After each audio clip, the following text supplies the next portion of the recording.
In addition to lines and rectangles, we can also draw circles and polygons within layout. So these are really fairly straightforward. Let's take a look at the circle. So all we have to do is click on a circle and then drag out the radius. And we have a circle. If we want, we can double click to create the exact same circle.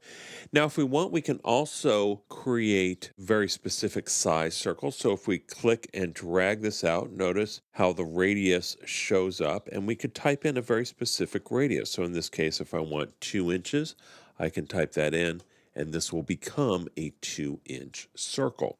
Now, ellipses are also very easy to create. Let's go ahead and select ellipse. And then you just left click and drag, figure out the shape of your ellipse, and left click again.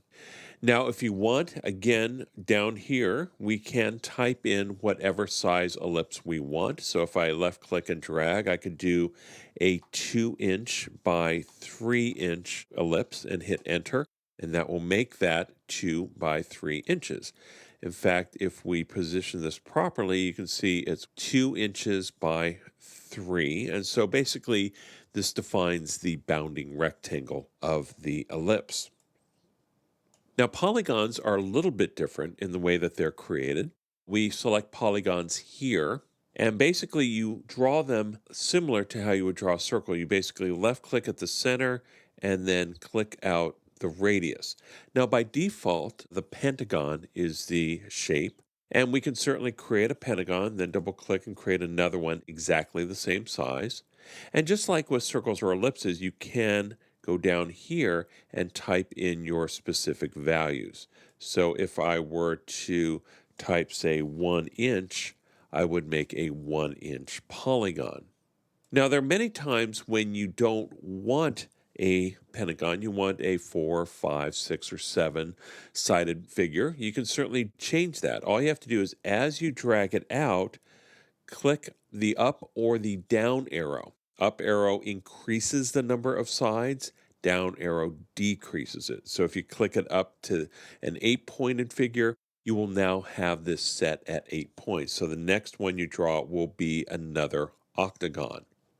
And again, you can click it down. So if you want it to be squares, you can certainly create squares. Now you can also type in the number of sides that you want. You don't have to use the up and down arrows. So if I select polygon here, and as I drag it out, I can type in the number of sides. So let's say I wanted 10 sides. All you have to do is type 10s for sides and hit enter, and that becomes a 10-sided figure. Now the next figure you draw will also be 10-sided. Now, if you want, you can click and drag and draw out something else and change the number of sides. So if I wanted that to go back to 5-sided, I can go 5s, and that will change it back to a pentagon.